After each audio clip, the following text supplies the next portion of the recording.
I've built empires, bent billions to my will, but I was powerless against one thing. One night. One woman. Anna, she was a whisper in the dark, a quiet fire that ruined every other woman for me. I've searched continents, used every connection, tried to forget her, and failed. Every face in a crowd was a disappointment because it wasn't hers. Every sunset felt empty because she wasn't there to see it. And then I found her. Not in a dream, but standing in Jeju Island, the sea breeze catching her hair just like it did back then. Sunlight hitting the diamond on her finger, a ring I didn't give. A promise made to my greatest enemy. She looked at me, cold, distant, pretending we were strangers, but I saw the way her pulse jumped in her neck, the hesitation in her eyes. She thinks she can escape me. She's about to learn that I don't just remember, I reclaim. The air in that Seoul penthouse had been thick with the scent of expensive bourbon and her rain-drenched jasmine. I remember the way she looked at me, not with the hungry desperation of every other woman in the city, but with a quiet, devastating curiosity. She didn't want my bank account. She wanted the man behind the armor. Our fingers brushed over the rim of a crystal glass, a spark so violent it felt like a physical blow. I watched her lips curve into a challenge, a small, knowing smile that said she saw right through the billionaire facade. "You're used to getting what you want, aren't you, Hajun?" she whispered, her voice a low vibration against my skin. I didn't answer with words. I pulled her into my space, my hands finding the small of her back, discovering the silk of her skin was warmer than the whiskey in my glass. The tension was a living thing, a coiled spring between us. Every touch was a question. Every breath she hitched was an answer. We didn't talk about the world outside that door. For 6 hours, time stopped. I remember the weight of her hair through my fingers, the way her laughter echoed against the floor-to-ceiling glass as we ignored the city lights below. She was playful, teasing, slipping through my fingers every time I thought I had her pinned down. She was the first person in a decade who didn't let me win, and it drove me insane. I woke up to a cold bed and the lingering scent of jasmine. No note, no phone number, just a void where the most vibrant night of my life had been. I sat on the edge of that bed, the silence of the suite mocking me. My security team searched every flight, every CCTV camera, every hotel registry in the country. Nothing. It was as if she had been a fever dream I'd collectively hallucinated with the stars. That was the moment the hunger turned into a haunting. I didn't just want her back. I needed to own the mystery of her. I became a man possessed, building my empire higher just so I could have a better vantage point to find her. Every deal I closed, every rival I crushed, it was all noise to drown out the silence she left behind. I told myself she was just a woman, a fleeting shadow. But as the years bled into one another, the truth became my only anchor. No one else can have her. She was mine the moment she stepped into that room, and she is mine now, even if she's hiding behind a lie and another man's name. This isn't a memory anymore. It's a debt, and I've come to Jeju to collect. The search wasn't a project. It was a siege. I turned my global intelligence network into a private dragnet, filtering every database from Seoul to Santorini. My lead investigator, a man who had tracked international fugitives for decades, looked at me like I was losing my mind when I handed him a napkin with a smeared jasmine scent and a description of eyes that changed color in the moonlight. I didn't care. I threw millions at ghosts, chasing shadows through the narrow alleys of Busan and the high-rise galas of Manhattan. There were moments of sheer, frustrating absurdity, leads that led to dead ends, and women who shared her name but lacked her fire. I found myself sitting in a cramped, neon-lit cafe in Tokyo at 3 in the morning, because a facial recognition hit suggested she'd been seen there. It turned out to be a college student with the same tilt of the head, and as I sat there, surrounded by the smell of cheap noodles and the hum of a vending machine, the irony wasn't lost on me. The man who could move markets with a single text was sitting in a plastic chair, mourning a woman who might not even exist outside of his own desperate imagination. I laughed then, a dry, hollow sound that startled the barista, because I realized I wasn't just hunting her. I was haunting myself. But every time I tried to call off the dogs, the memory of her laughter would ripple through my mind like a stone dropped in a still pool. I could still feel the way she'd playfully shoved my shoulder when I told her I always got my way. I could still smell that faint, lethal trace of jasmine. Every high-profile event I attended became a reconnaissance mission. I'd stand in those gilded ballrooms, glass of vintage wine in hand, nodding at politicians and CEOs, while my eyes scanned the crowd for a specific grace. A certain way a woman held herself that made the rest of the world look like a blurred background. I started seeing her everywhere, in the curve of a stranger's neck, in the way a silk dress caught the light. It was a slow-motion torture. My board of directors whispered about my distraction, about the Jeju project I was obsessed with, not realizing the project wasn't about land or luxury resorts. It was about a girl who had stolen my peace and hadn't even left a footprint. I became a predator of corporate overlaps, digging into guest lists of every tech summit and fashion week, convinced that a woman with her intellect and poise wouldn't just vanish into poverty. She belonged in the light. She belonged where the power was. Then the rumors started to coalesce. Whispers in the elite clubs of Gangnam about a mystery woman appearing on the arm of a rising titan. A woman who had come from nowhere but possessed the elegance of a queen. My pulse would spike at the mention of her description. African American, quiet strength, eyes that held 1,000 secrets. But the reports were always shrouded. She was being kept under wraps, a strategic asset in a brewing corporate war. I heard she was engaged. The news didn't just hurt. It felt like a physical breach of my skin. I dismissed the first 3 reports as hearsay, convinced no man could hold her attention if I couldn't. I told myself it was a lie, a piece of gossip meant to throw me off the trail. But then a photograph surfaced, a grainy, long lens shot taken outside a private villa. It was her. The same profile, the same guarded expression. But she wasn't alone. A man's hand was resting on the small of her back, the spot I had claimed 3 years ago. And as I zoomed in on the man's face, the air in my office turned to ice. It wasn't just any man. It was the one person who had spent his entire career trying to dismantle everything I had built. She wasn't just engaged. She was promised to my rival, Seo Ji-hoon. The air in Jeju was supposed to be healing, but as I stepped onto the terrace of the Shilla, it felt like a vacuum, sucking the oxygen straight from my lungs.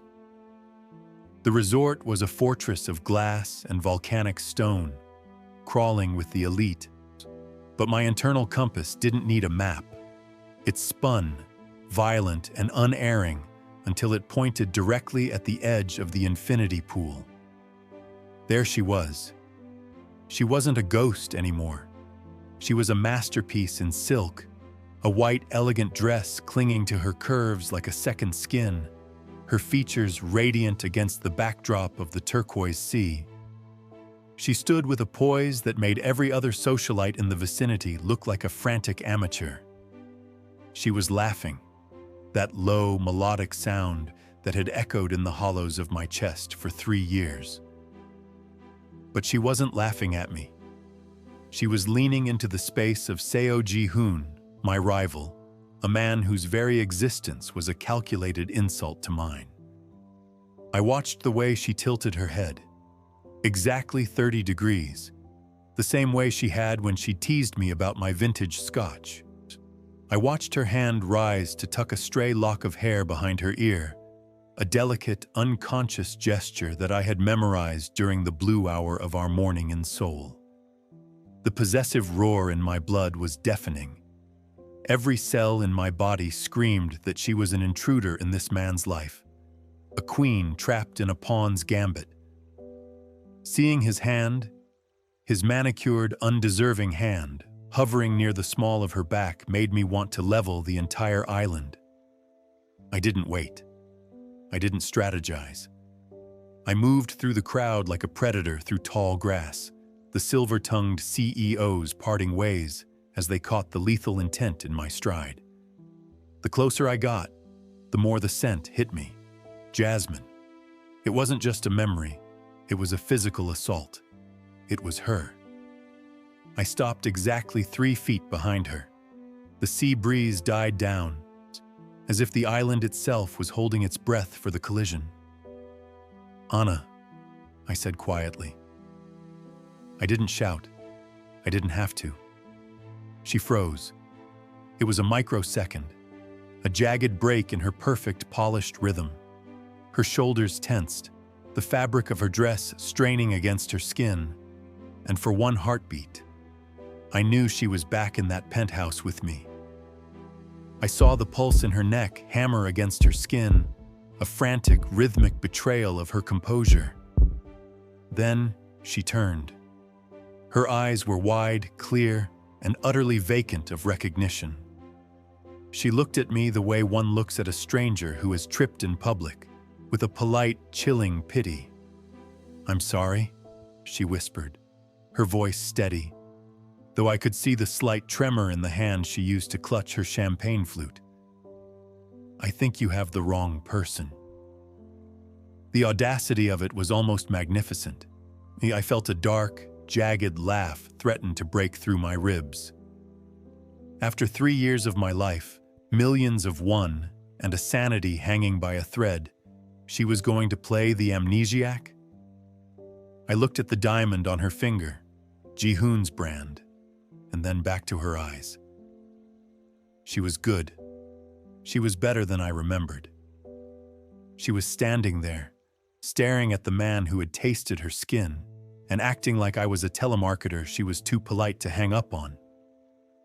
Ji-hoon stepped forward then, his smug, punchable face twisting into a mask of false camaraderie. "Ha-jun? I didn't know you were attending.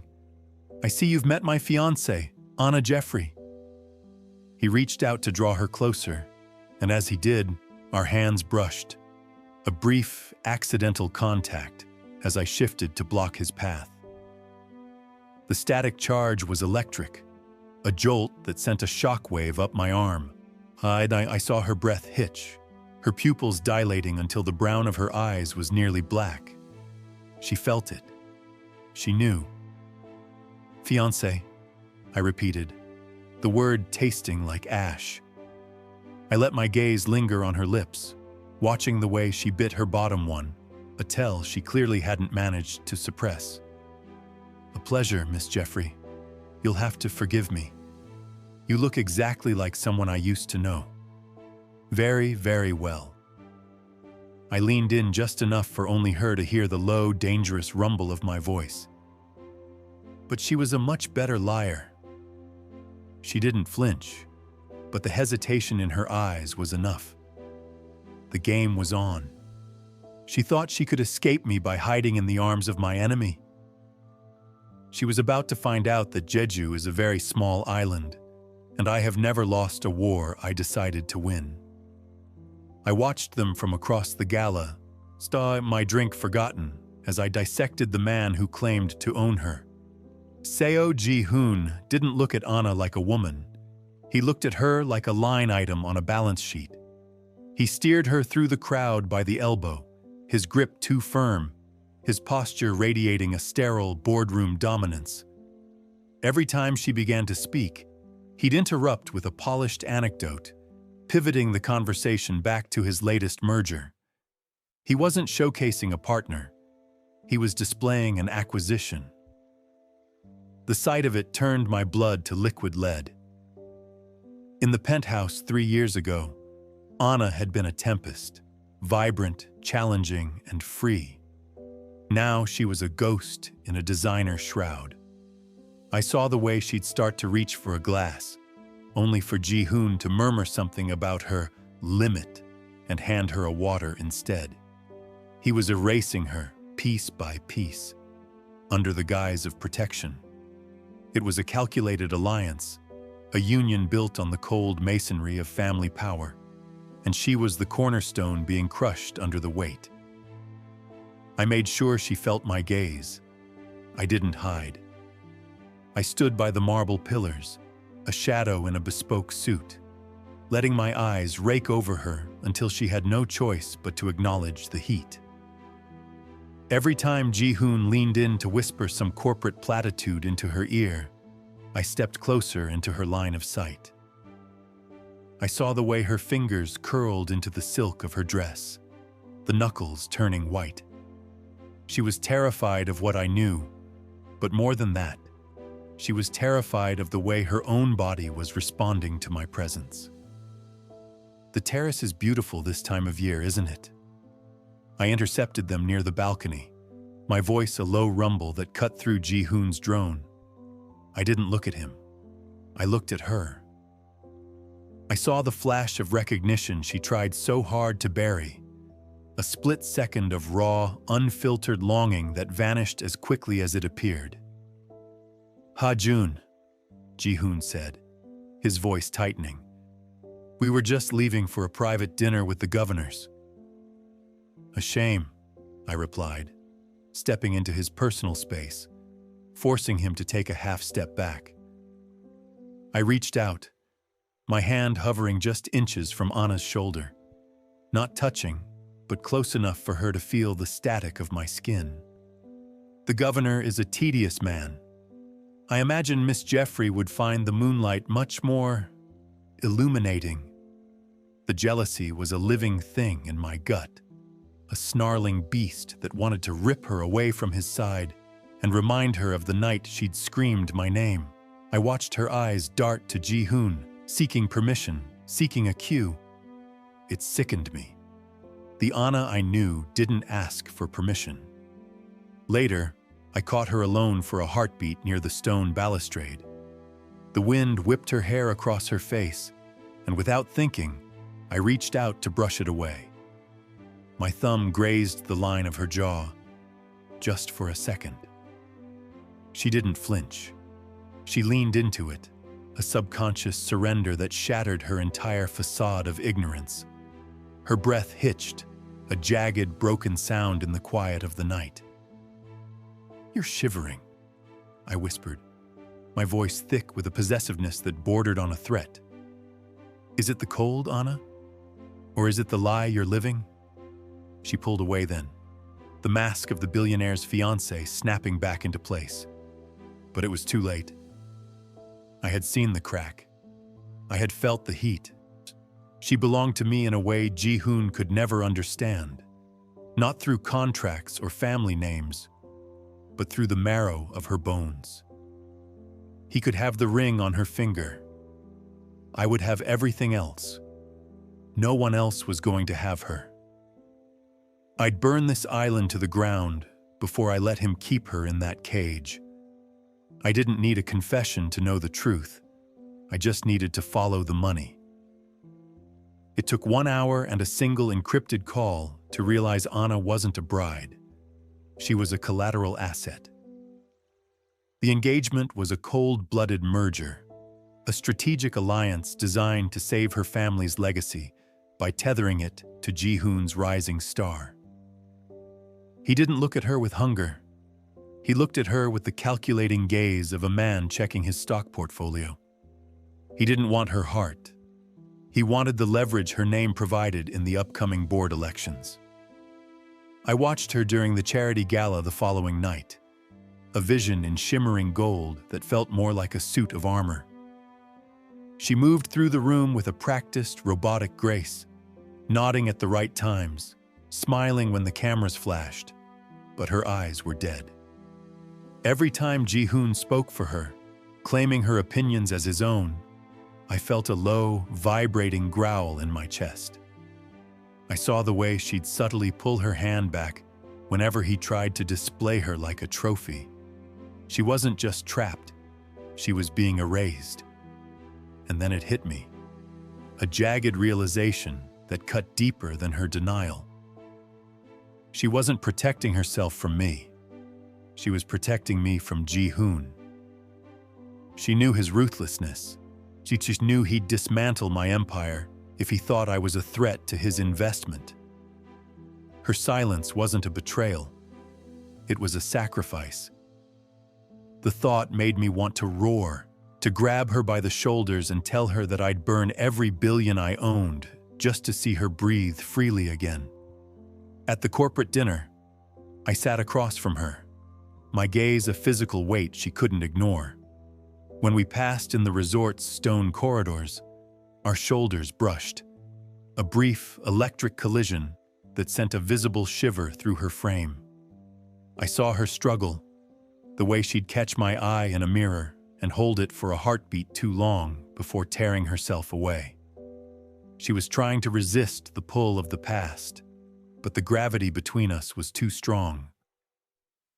"He doesn't even know your favorite color," I murmured as we stood near the auction table, my voice so low it was felt rather than heard. I didn't look at her, but I saw her hand tremble over a program. "He doesn't know that you take your coffee black when you're stressed, or that you hum when you're thinking too hard. He has the ring, Anna, but he has no idea who you are."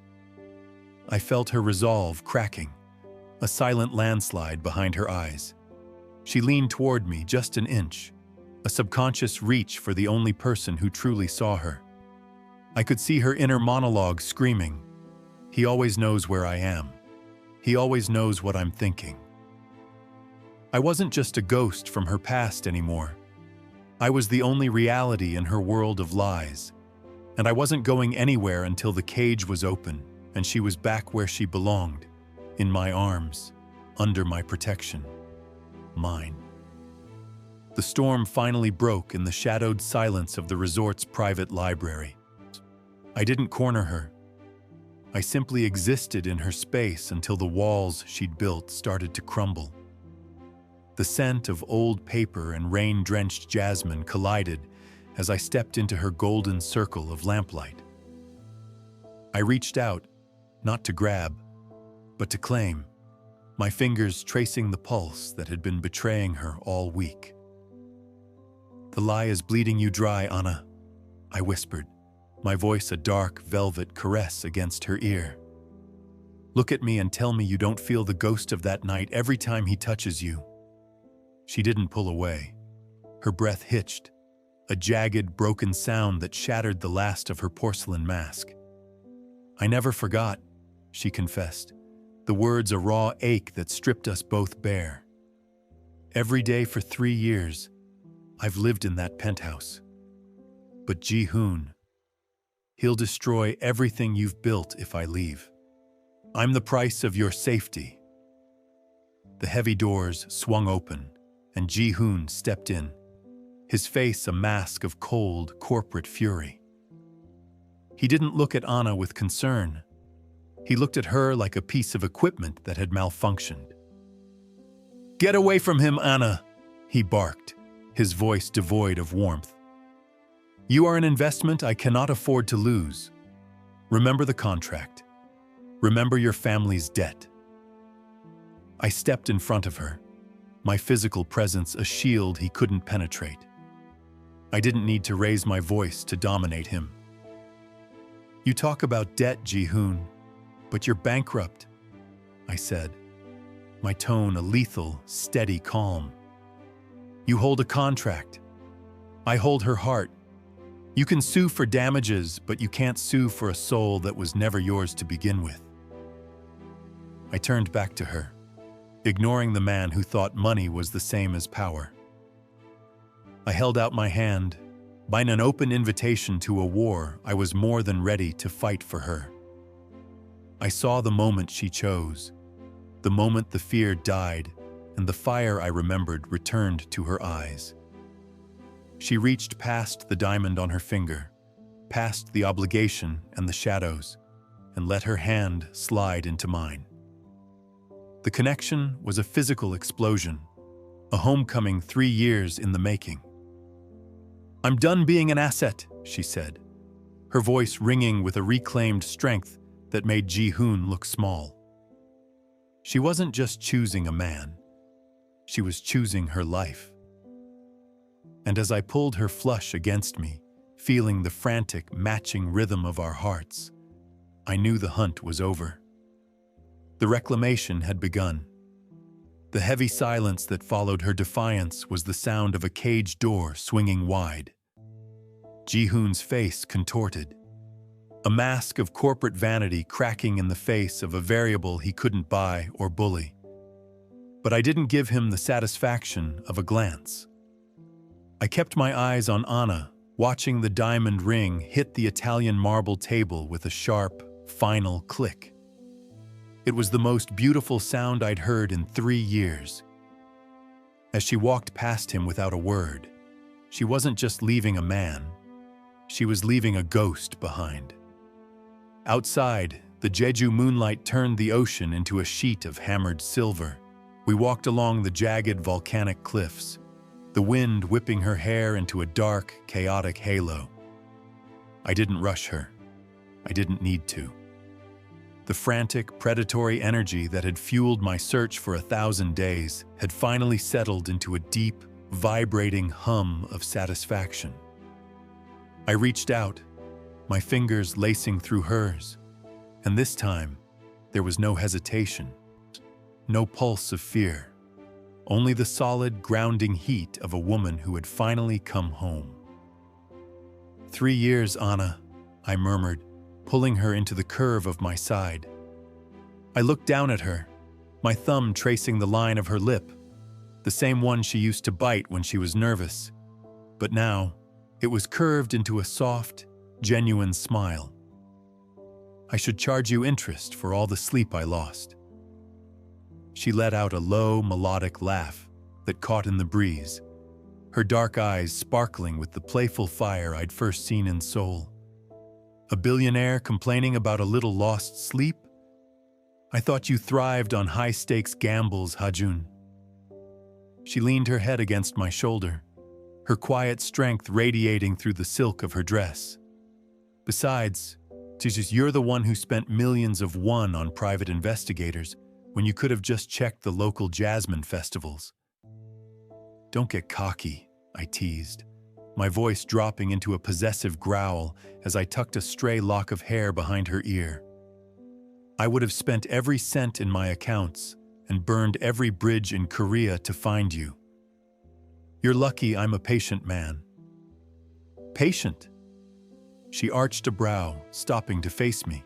The guardedness was gone, replaced by a radiant confidence that made my heart hammer against my ribs.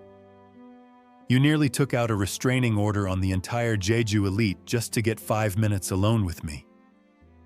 I didn't answer with words. I wrapped my arms around her waist, lifting her slightly until her toes barely brushed the grass.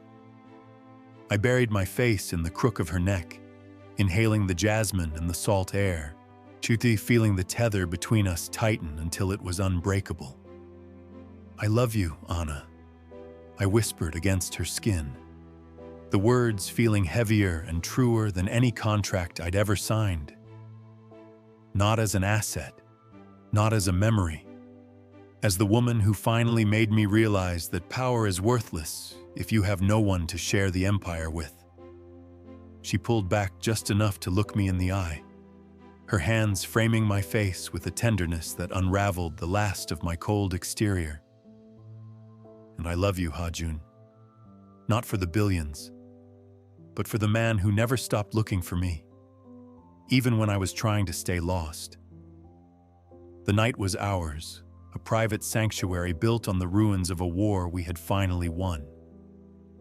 As we walked back toward the villa, I felt a fierce alpha pride settling in my marrow.